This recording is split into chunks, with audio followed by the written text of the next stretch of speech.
My colleague Riley will take over. Someone just recorded the call. That's great.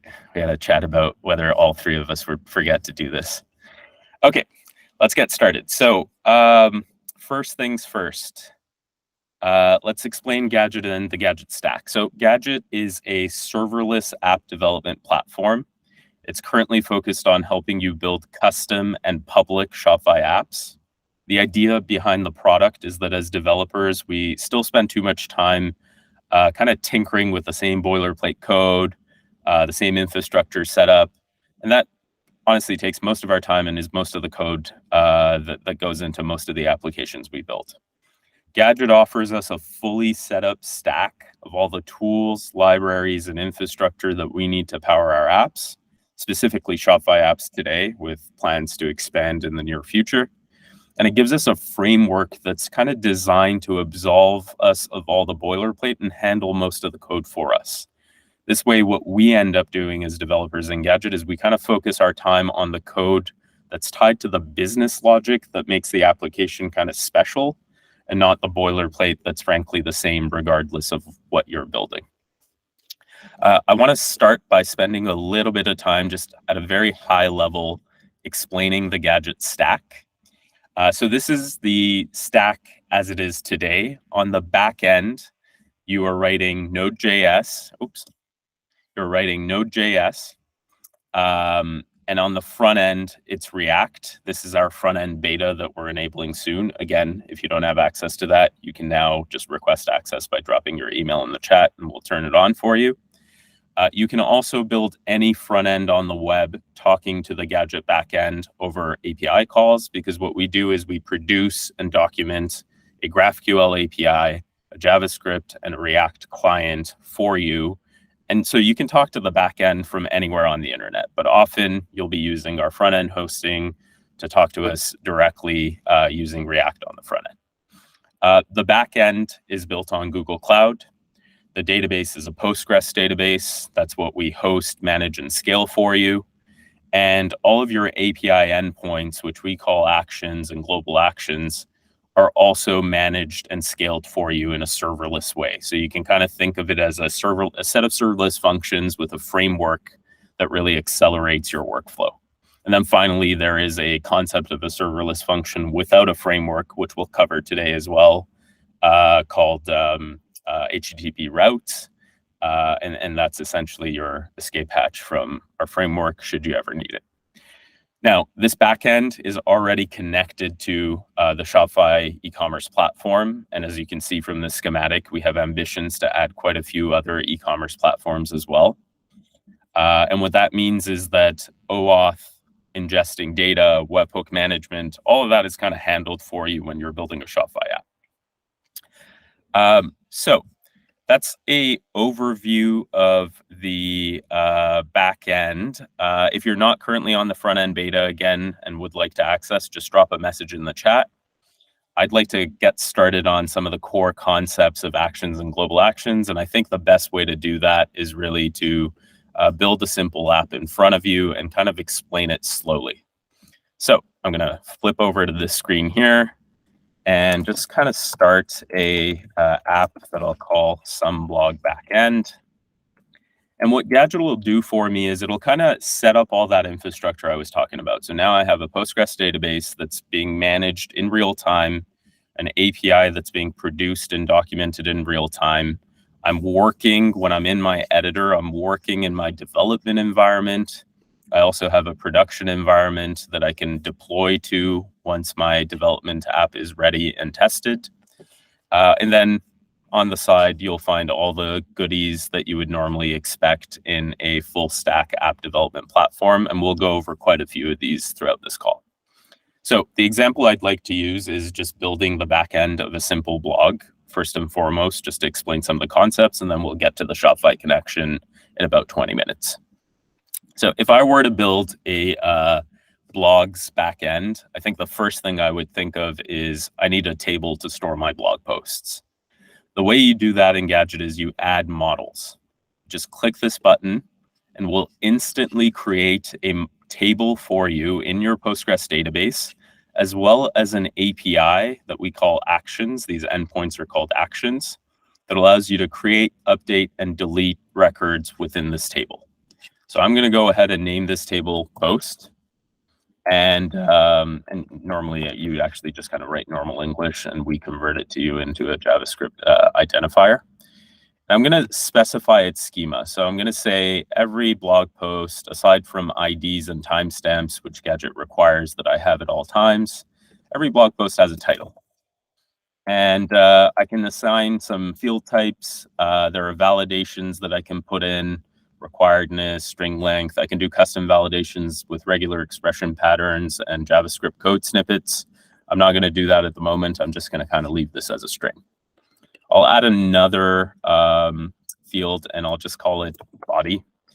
And this will contain the body of my blog posts. And I'll, again, specify that this is a string. Now, what Gadget is doing instantly is it's producing an API for me. So if I go to the API reference down here in the left nav, you should all be able to see my window here. This is my API. Gadget just creates it and documents it for me. I can access this backend through a script tag, which is really helpful if you're embedding something into the Shopify storefront. I get a node module that Gadget instantly updates anytime I make changes to my backend. So you can open your terminal and do npm install your specific node module and go talk to the backend from anywhere on the internet. There's also a React client that you can similarly npm install if you prefer to use React. And often when you're building Shopify apps, this is the client you'll end up using. And our own front end, which I'll show you towards the end of the call, is powered by this as well. Now, all of this is documented for you. And as you can see down here, that post table I created already exists. And if I click here, there's a full set of documentation for how to find a post, find many, paginate, search, sort, filter. And then finally, the 3 actions that Gadget gave me, the ability to create a post, update a post, or delete a post. These are all fully productionized and on the internet. Your development environment in Gadget is on the cloud, which means you can go test this stuff on the cloud instantly. So I can click on post create. I see the JavaScript code that I would be able to use if I was using the JS client.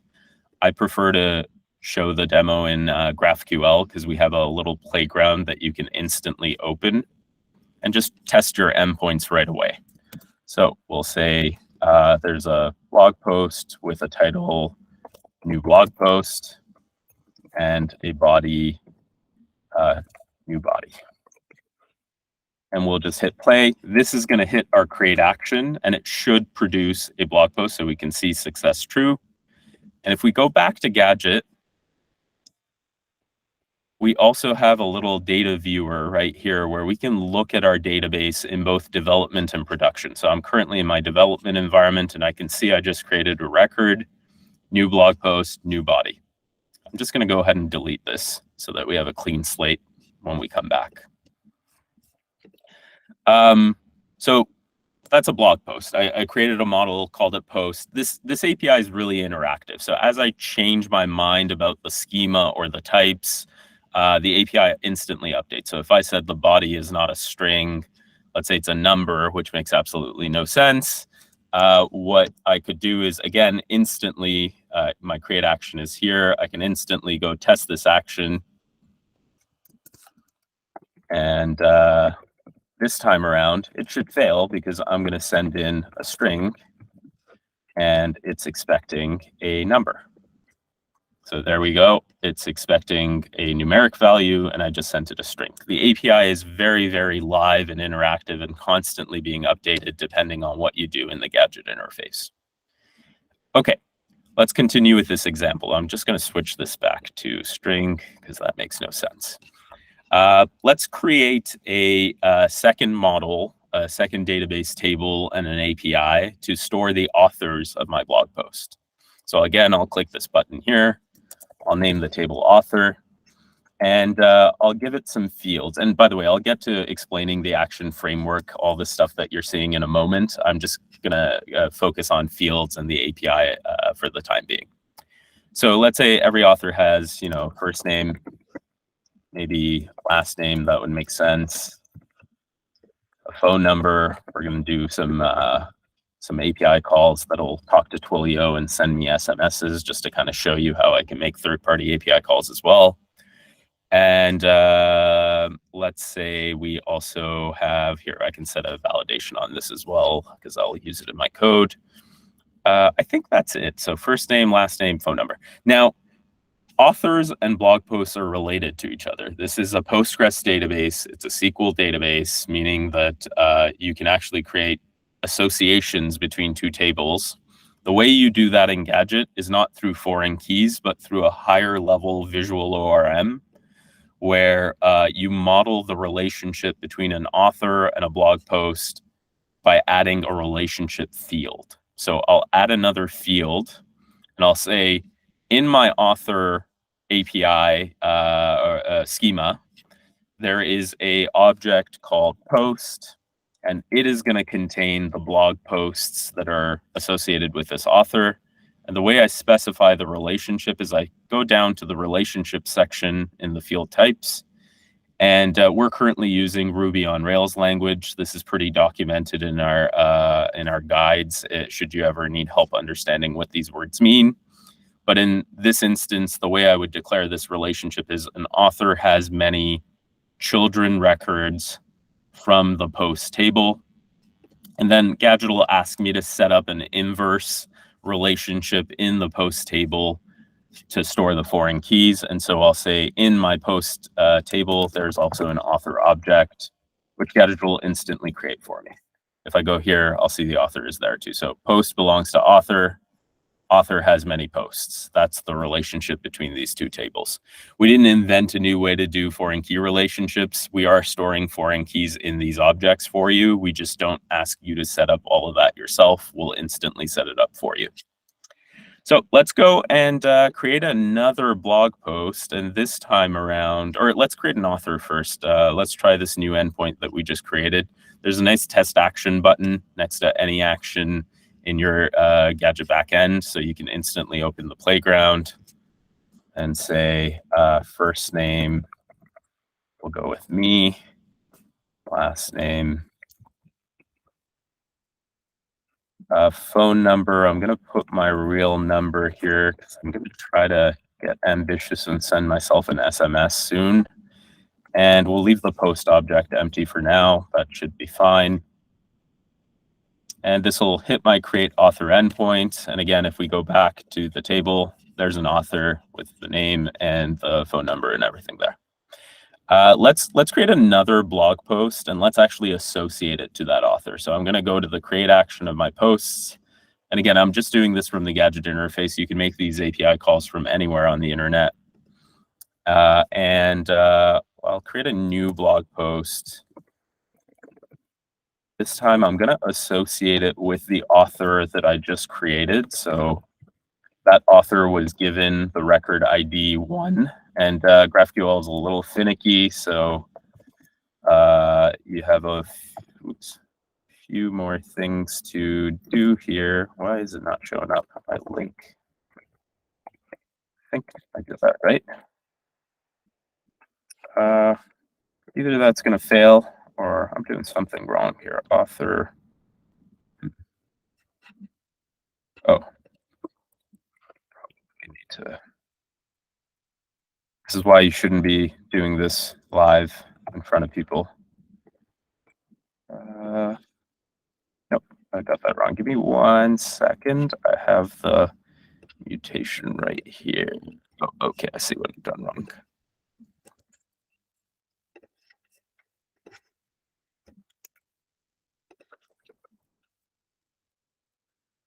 That should work.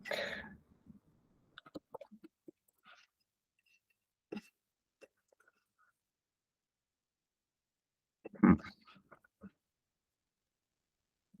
right, great. GraphQL is very finicky. So there's a blog post now, some title, some body. It's associated with author number 1. And again, author number 1 is me.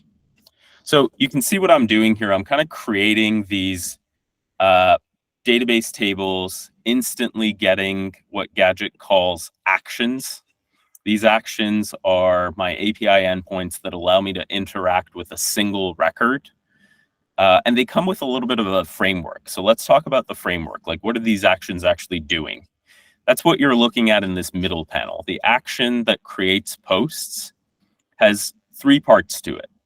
Triggers, that's when the action should run. Right now, the only trigger is the Gadget API. There are other types of triggers that you might be able to add depending on the action types that you're building, which I'll show you in a little bit. Third-party webhooks from Shopify are a trigger that we often set up for you on your Shopify tables. Schedulers are also available in Gadget, and I'll show you where those are in a second. But the action has a trigger, and the trigger decides when it should run.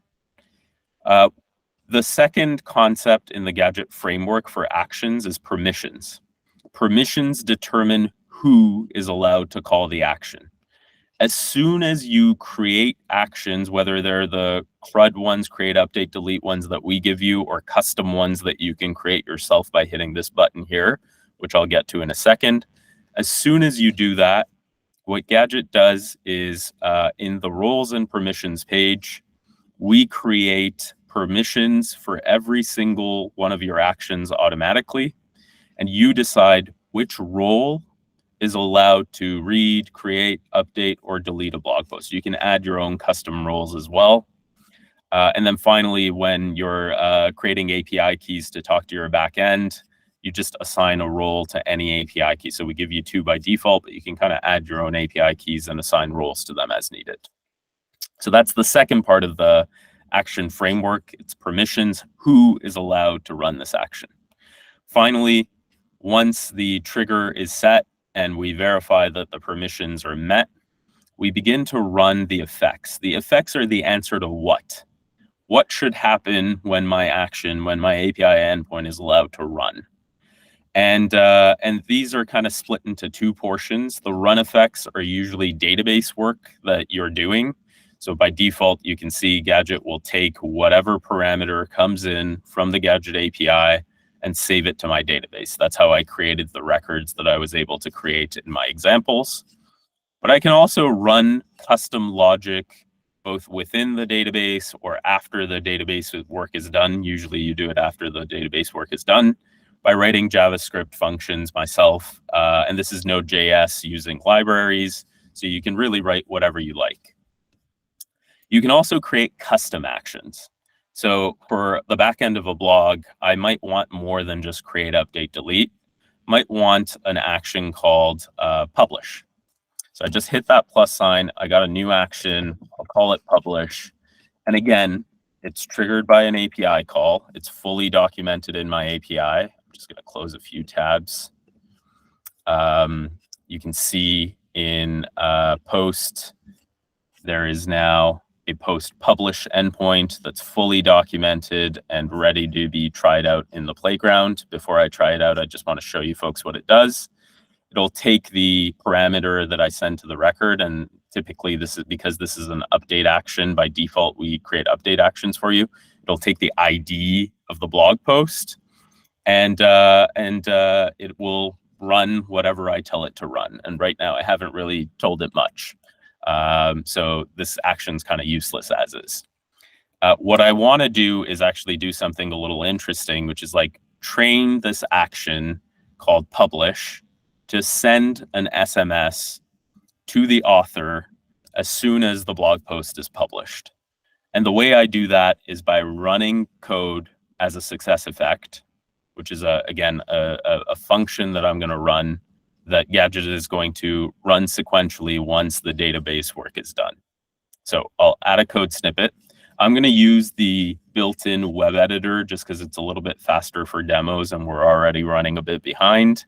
But again, you don't have to use our editor when writing code. If you pop this little icon open, there's a command you can run in your terminal, and that will allow you to synchronize all of your code files in Gadget in real time with your local computer, and then you can use VS Code or Sublime or whatever text editor you prefer to use these days. But for the purposes of the demo, I'm going to pop open this little code file. And I'm going to drop in a little bit of code and I'll walk you folks through it. What's special, so we'll go through this slowly. What's special about these code files is that the context parameters are quite rich and they know how to talk to your Gadget backend. So the API object allows me to talk to any API endpoint in Gadget directly from within this server-side function. I can interact with records in the context of my post model. The record is a blog post.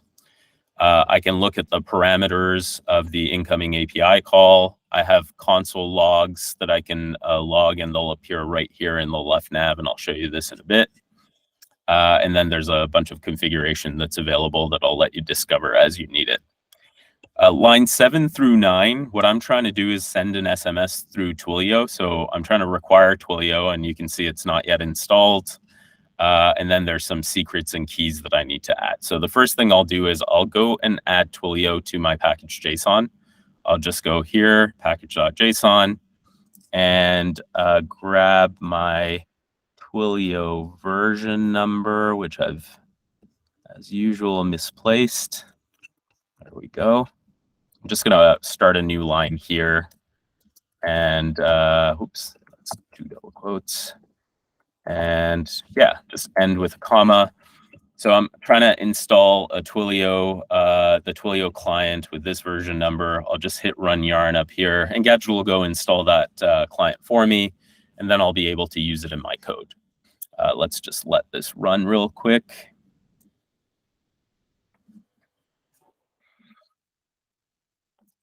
It's looking like it's fine.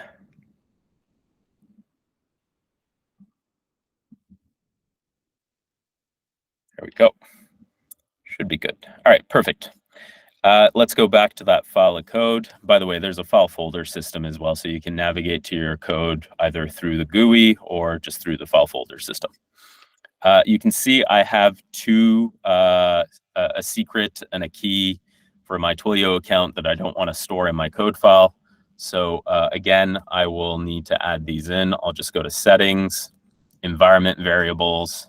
You can declare new variables, and then drop in your sensitive information in this interface. So I'm just going to put in my Twilio account SID.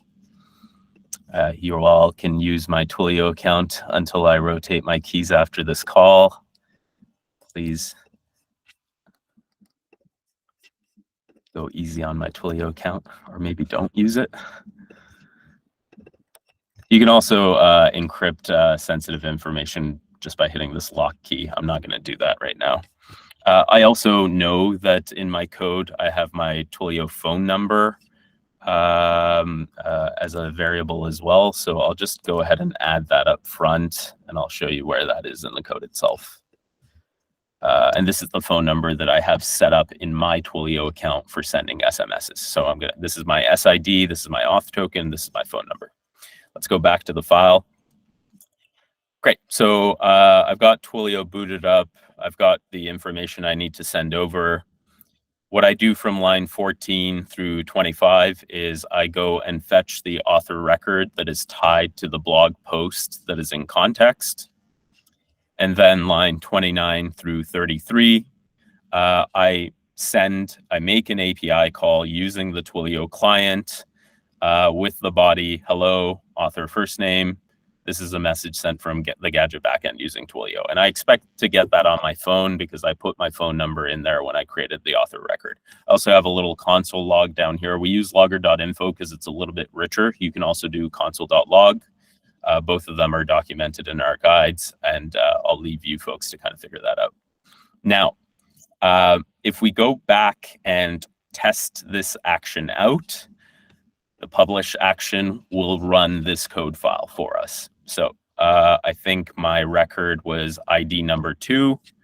I'm just going to go and publish blog post with ID number 2. And hopefully this live demo goes really well.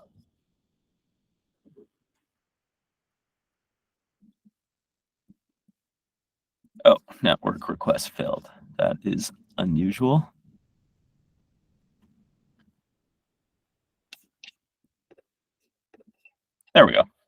not sure what happened there, but you can see that the blog post got published, and I just got an SMS, which unfortunately I can't really show you folks too well, that says, "Hello, Mohammed. This is a message sent from a Gadget backend using Twilio." So I've shown you how to create a custom action and add custom logic to it using serverless functions written in Node.js. These are actions. So actions, again, and I want to go to this slide over here.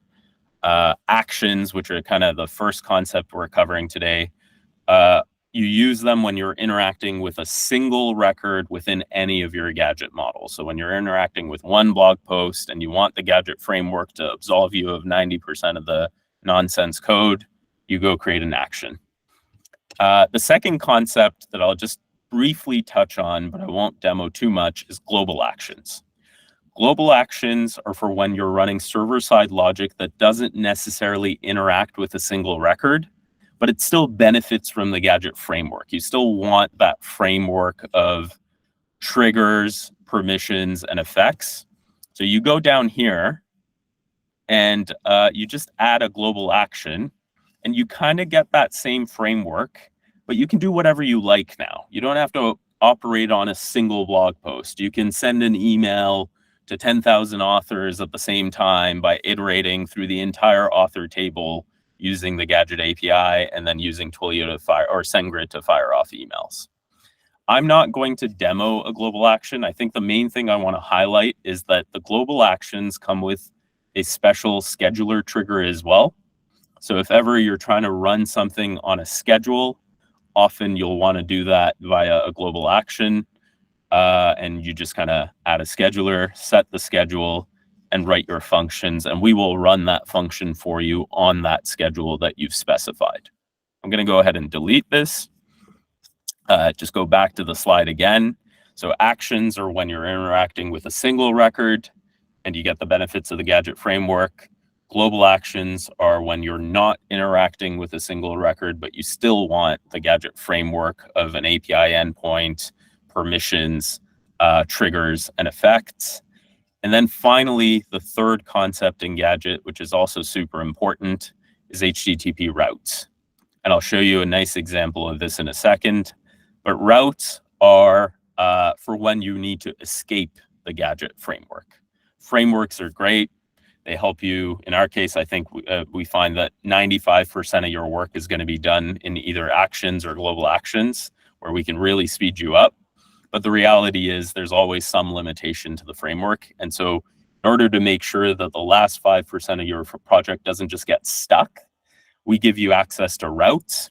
And routes are true serverless functions that we will manage and scale for you, but they come with no framework at all. And so you have a nice little routes folder here, and you can kind of create your own. A good example of when you would use a route is when the trigger permission effect model doesn't work for you, or when the specific trigger you're looking for doesn't exist. So we have triggers for the Shopify API, which I'll show you once we get to demoing the Shopify connection. But let's say you wanted to log the result of me responding to that SMS. So if I respond to that SMS that I just got, webhook will fire a, Twilio will fire a webhook, but how do I get that webhook into Gadget when there is no trigger for Twilio modeled in Gadget yet? And at some point we might add that in, but today we don't have webhook processing for Twilio built in. So what do? You add a route. And again, I'm going to drop an uncomfortable amount of code in front of you folks and walk you through it. First, let me rename this file. So I've actually got Twilio wired up to send webhooks to this application. I just need to rename my route to something very specific. It'll be post webhook.js. Yeah, that's perfect. So this route has been trained to take whatever webhook comes from Twilio, and Twilio will fire its webhooks to this HTTP route. This is just a HTTP route on the internet. and it'll take the information and it'll just say, it'll console log SMS received here, line 21. And it'll have the body of the message that I send back to Twilio from my phone, and it'll show up in my log. So that's all I'm doing here for this demo is I'm teaching Gadget to create a serverless function with no framework that takes a webhook from Twilio and console logs it for me. So let's test that out. I'm going to pick up my phone again, and I'm going to just respond to that message that I got from Twilio. And I'll say, hello, everybody. And I'll put in 3 exclamation marks. Now, my expectation is once that SMS gets to Twilio, Twilio fires a webhook. The webhook hits this route, and I should see it in my console log. So let's go to my logs. There you go. It's already there here at 11:06:05. So a few seconds ago, it showed up. It says SMS received, and then the body of the SMS, hello, everybody. By the way, this is your log interface. You have it in both development and in production. Right now, I have nothing really running in production quite yet because I haven't deployed my app. But you can actually see what's going on as you build. You can console log and troubleshoot. In this case, everything went well in the first go. And I got my little log message and the body that I'd sent to Twilio. So one more time, just to recap, actions are when I'm interacting with a single record from a Gadget model. Global actions are for when I want to run an API endpoint that gets all the benefits of permissions and triggers and API documentation that's automatically produced by Gadget without interacting on a single record. And then finally, routes are for when you want to escape the framework and do something that Gadget doesn't have built in yet, like listen to a Twilio webhook. So this concept is really important. Most of your work, about 90% of your work, is done in actions and global actions, and then a portion of your work is done in routes. I want to pause for a second and switch gears a little bit, and let's start talking about the Shopify connection. And we're going to talk about the Shopify connection along the same parameters that I showed you this blog post demo. I'm going to keep this stuff here. It's going to get a little messy, so just ignore author and post.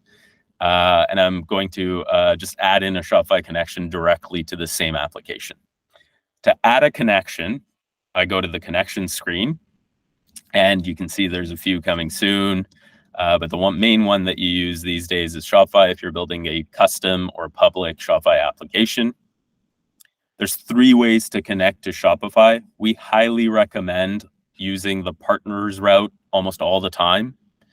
You can do it through a merchant's admin, but the real benefit of that is that you don't have to build OAuth. And since Gadget handles the OAuth for you, we still recommend going through the partners route because it gives you a few additional features like embedded UIs.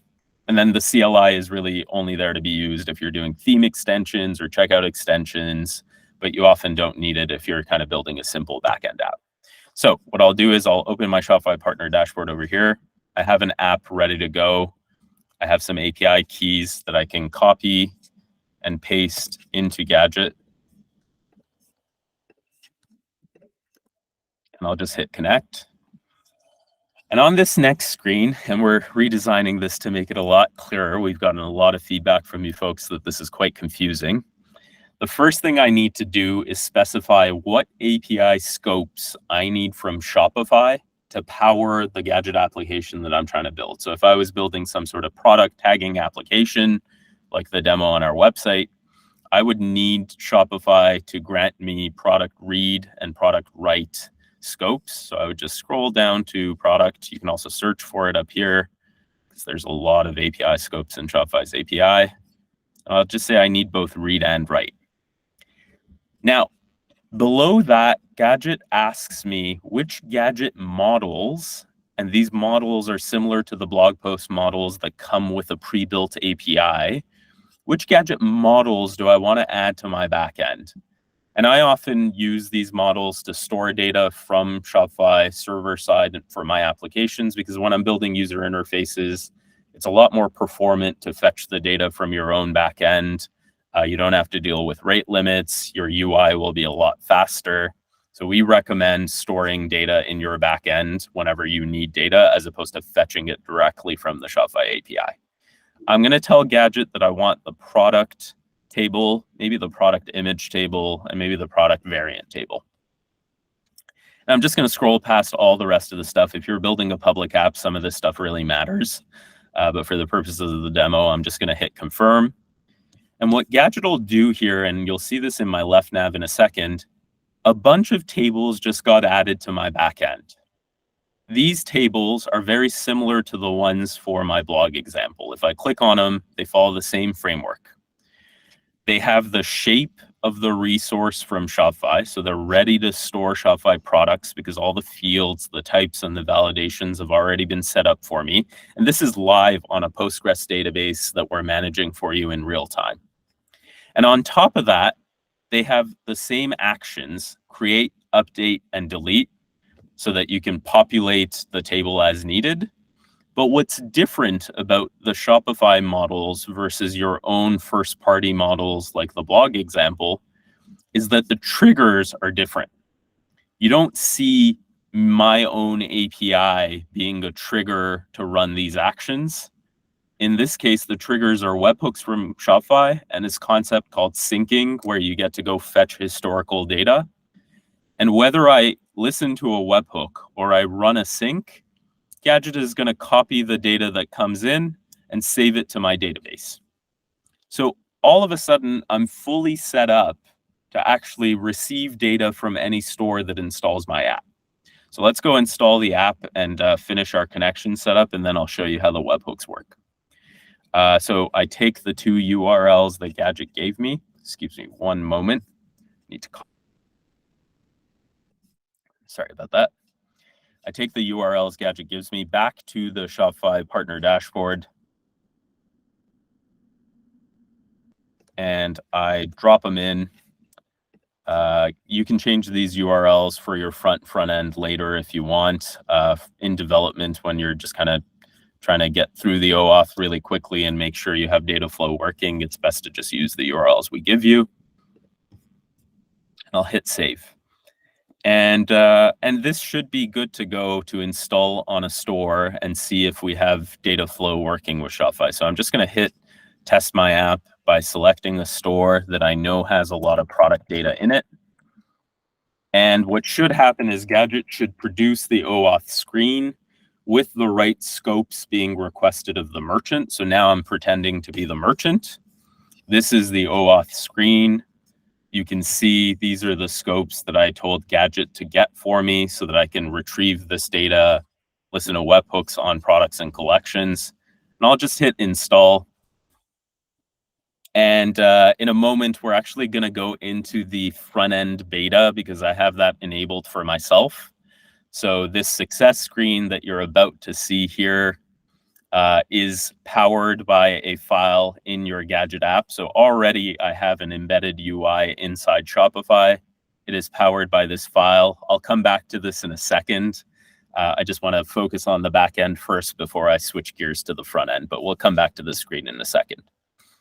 Going back to our Gadget backend, I'm now connected. So in my development environment, I can see there's one shop that has already installed my app.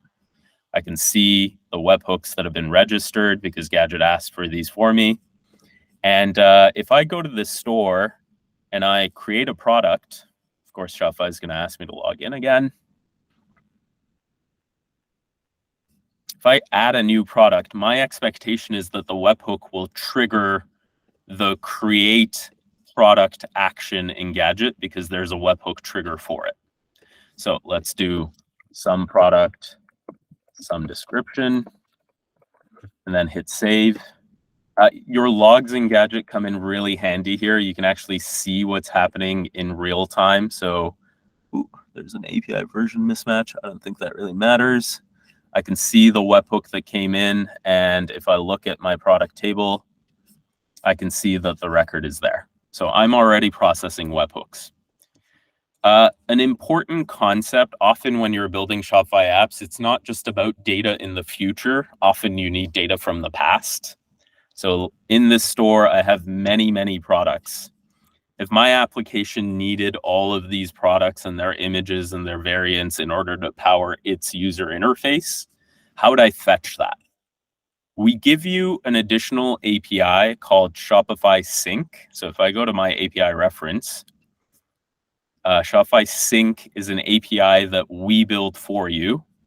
And what you can do is specify which domain, which merchant URL, which gadget model, and what date range of data you want us to synchronize from the past. And then we'll go fetch all of that for you and store it for you whenever you want by running your actions again. Because again, the sync triggers your actions. So what we're going to do is say, hey, Gadget, go get the old data and do this stuff every time you get that old data.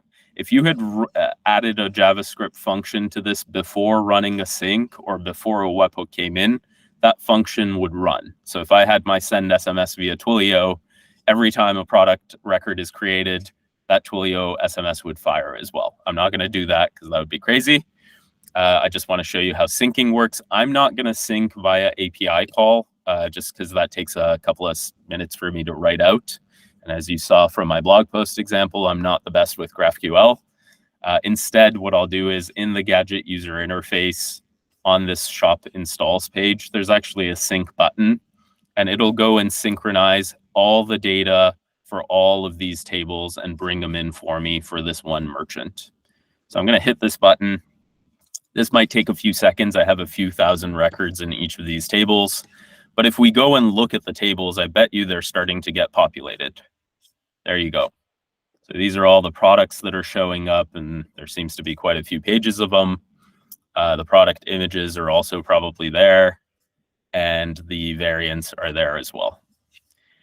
And so when you're building your application on Shopify, you're really fully set up within a couple of minutes. You can get past the OAuth screen. You can sync historical data with one API call or the click of a button. When you're building a custom app, you might click the button. If you're building a public app, you probably want to make an API call as soon as the customer installs your application. And also an embedded front end that allows you to start designing the front end of your application really quickly. So let's go back to that front end because I skipped over it. Going back to my apps, how do I get, there we go. So this was the app that I just installed, I believe, maybe not. Yeah, so this was the app that I just installed. This user interface is powered by a file in Gadget. You can actually just click this link. I'm going to close some of these other tabs. This file powers that UI that we saw. I should not have closed that store, sorry. So if I change this file, the interface will change as well. If I delete, everything here, within a few seconds, sometimes milliseconds, we're trying to make this a little bit faster because this is still in beta. This user interface will go blank because there's no code powering it. So there's hot module reloading between these front-end files that we give you in your front-end folder and the embedded UI in Shopify. As you make changes to your code, the changes will be reflected in the front end. What's different about this is already live on the internet. Like, this is not localhost. This is a URL on the internet that I'm live updating. There are advantages to, you can use localhost with Gadget as well. If you're doing like a really big front end where you need quick hot module reloading, it's a little bit faster to do it locally versus on the cloud. Maybe set up localhost instead of immediately making changes directly on the cloud. But if you're building small applications, this is really fantastic because there's no setup. React is set up, as you can see. Polaris is set up as well, as you can see. And all you're doing is you're designing a front end at this point. And what you see is truly what you get. Unlike your local machine where some library behaves a certain way locally and then you deploy to production and somehow the behavior is different, or some security patch causes a difference between your local machine and the internet. Because development is on the cloud and Gadget, what you see is truly what you get. If I push my app to production with the one-click deploy, which I won't be doing today, This is exactly what I'll see in production, because again, production is also running on the cloud and there's no setup or anything that I have to do that might cause a difference between the two. So that's what the Shopify connection gives you. It gives you tables that are mimics of Shopify tables where you can store data. It gives you the action framework that allows you to kind of interact with records, either server side or client side through the front end. And then it gives you front end hosting in React, where you kind of build your embedded user interface for Shopify applications. By the way, this is why I always recommend connecting to Shopify through the partners flow. If you do it through the merchant admin, you're not allowed to build embedded UIs. I think that's a shame. If you're going to build a one-page interface for a CEO to look at a report, why not embed it into Shopify as opposed to hosting it on a separate URL? So I think that covers most of what I wanted to go through. I'm going to stop sharing my screen. I think we've covered most of the core concepts of Gadget: actions, global actions, routes, how to connect to Shopify, what the Shopify connection gives you. And I think what I'll do now is hand it over to my colleague, Riley. I know quite a few of you folks submitted questions beforehand, so he's going to start addressing those. And if you have more questions based on what you saw or what he says, just drop them in the chat and Riley will take it over from here. All you. Great. Yeah, thanks, Mo. Fantastic. So yeah, if you have any questions, I've enabled microphones for everyone. So you can raise your hand or ask, feel free to ask in the chat. I'm going to go through the pre-submitted questions first. Yeah, so one of the questions we got ahead of time was about building a REST API in Gadget. Like, can we build a REST API? So the default Gadget API that we generate for you is always going to be in GraphQL. If you really want to work in REST, you can always like add a whole bunch of different routes and just call your Gadget GraphQL API from a route and expose it that way. I wouldn't necessarily recommend doing that. That's going to be a lot of extra work, but you can go about doing that. But for the time being, the Gadget generated API will always be in GraphQL. There's a question about adding subscription logic. So there are two different options for subscription. If it's referring to a billing subscription, so if you're building a public app, for example, you want to be able to charge people for using your app, and you might want that to be a recurring subscription. So every month they, pay $5 to continue using your app. We actually have documentation for that. I'm just going to drop a little link in the chat here. Should have had it ready. There we go. So we do have a Shopify app billing page in our documentation.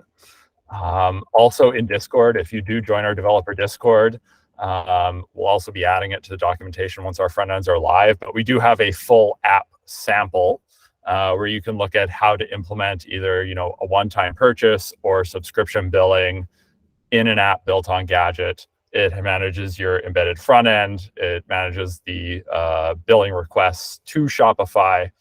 You can take a look and modify it as needed. Does anyone have any questions yet?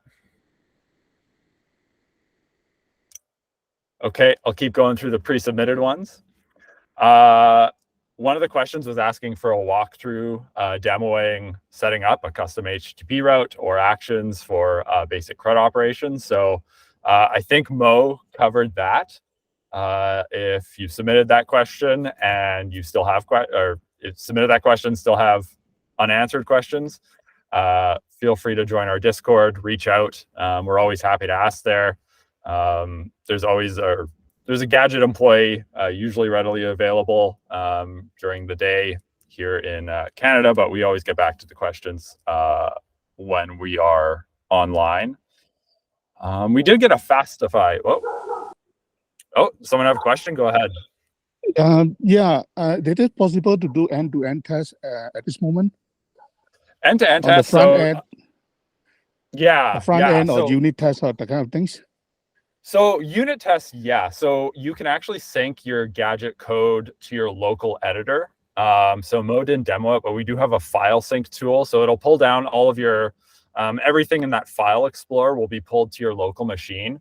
So in that manner, you can start to add unit tests. You'll have the front end application is really just, the closest analog is like a create React app that runs on Vite.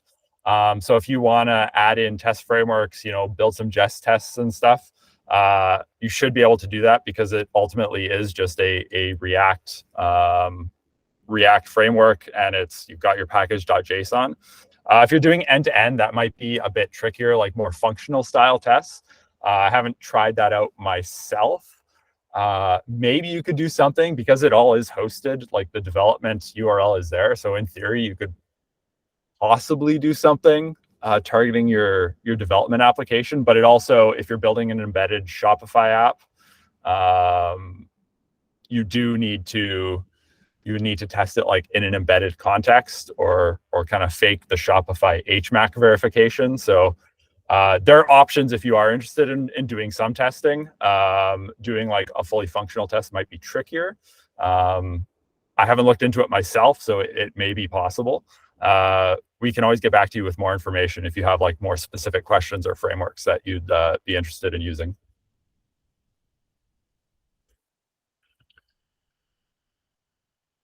Okay. One more submitted question, two more submitted questions. So one is about creating a specific type of app, kind of tiered pricing app, or making apps that work on top of a product page or order page. So like Mo covered, you can use the direct script tag to embed your Gadget API right into the Shopify storefront. Keep in mind that you'll either need to create a custom role or make sure that any storefront resources that you're accessing or Gadget resources you're accessing from the storefront it's all going to be unauthenticated, right? You don't want to be sticking your like read API key or write API key right in the storefront because that's just publicly accessible. So you do need to fiddle around with the permissions a little bit, but you can definitely embed that right in the front end. Our product quiz tutorial actually does that. So if you go through the quiz tutorial, you build the Gadget backend. It'll be a front end hosted on Gadget as well to actually set up your quiz. So say like, hey, give your quiz a title, write out some questions, write out some answers, and then you actually embed it right in the Liquid storefront using that direct script tag. I also always recommend do things the Shopify way.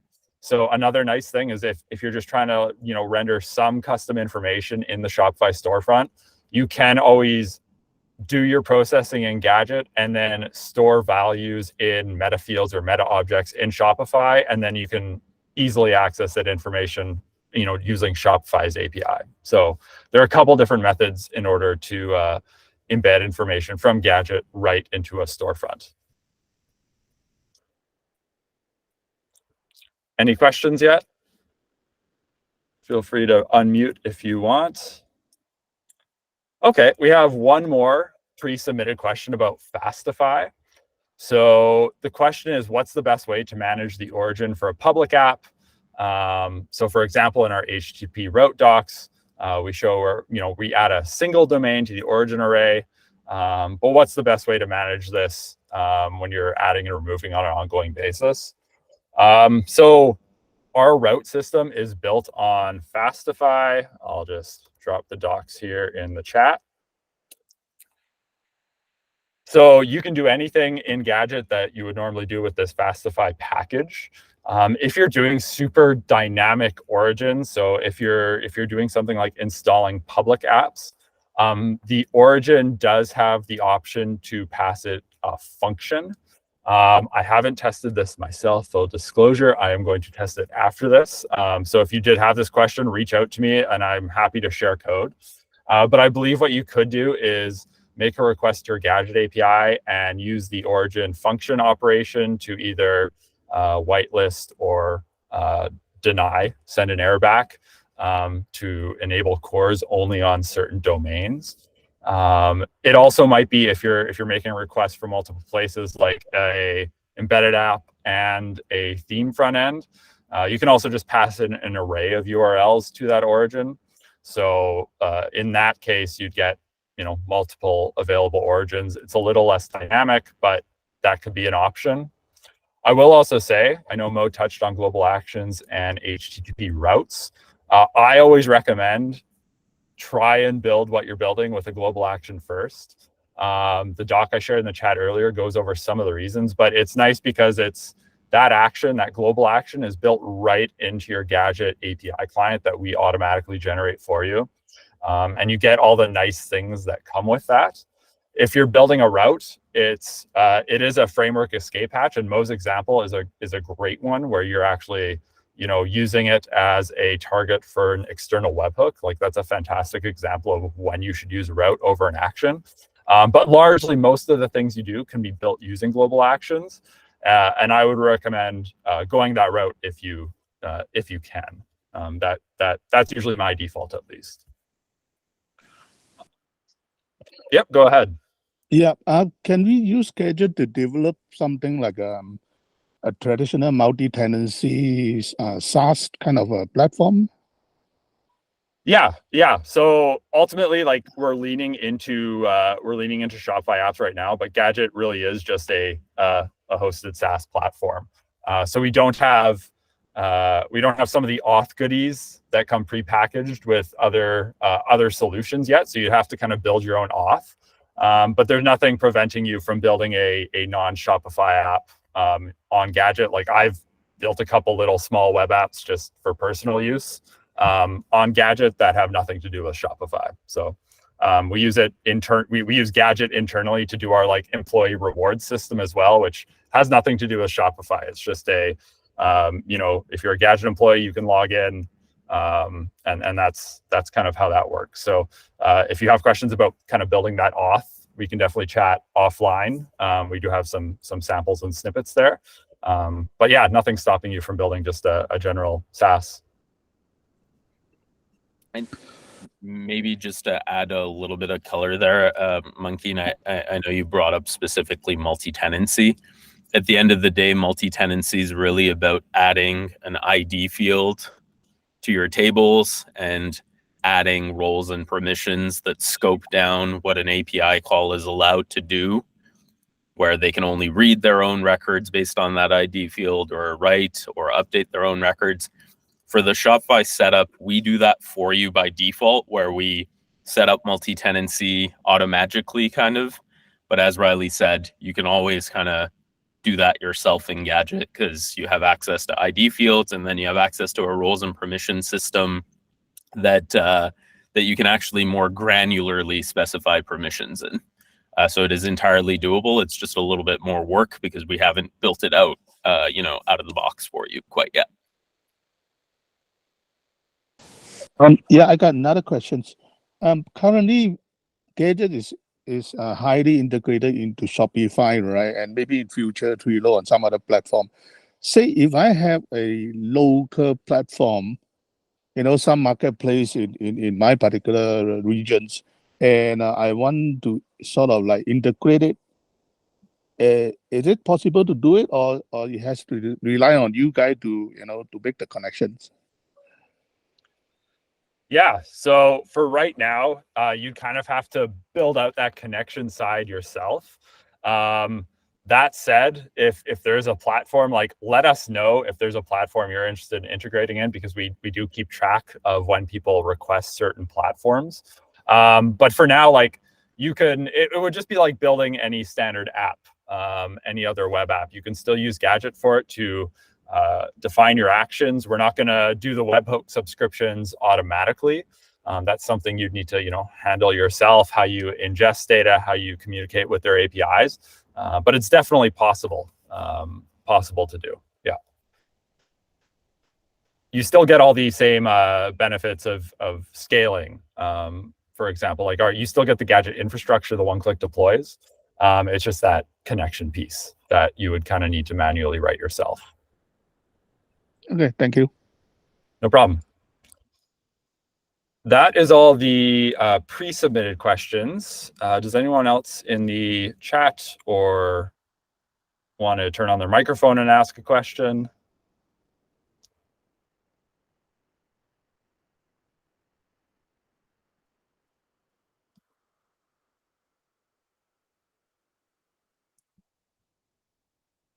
Okay. If no one else has any other questions, I would encourage you to try out Gadget. If you do have questions after the fact, join our developer Discord. I'm in there, happy to answer any questions you might have, or you can send us an email. Thanks again for joining. Mo, did you want to close things out? Nothing else to say other than I think we'll probably circulate a feedback form just to get a better sense of how this went, where we could have offered more examples or more clarifications. We're also open to doing maybe more deep dive sessions into specific topics, like setting up Shopify billing for a public app, or building a simple front end in front of you folks. So look out for that feedback form. I think my colleague Emma will send that out, and don't hesitate to ask for more help. We're trying to figure out how to be as helpful as possible. We understand that our product has a bit of a learning curve, and hopefully these sessions, which we'll try to do at least once a month for the next little while, get you up to speed a lot more quickly, as opposed to having you try to figure out everything on your own. So yeah, looking forward to any feedback you might have, and don't hold back. Thanks, everyone. Have a good day.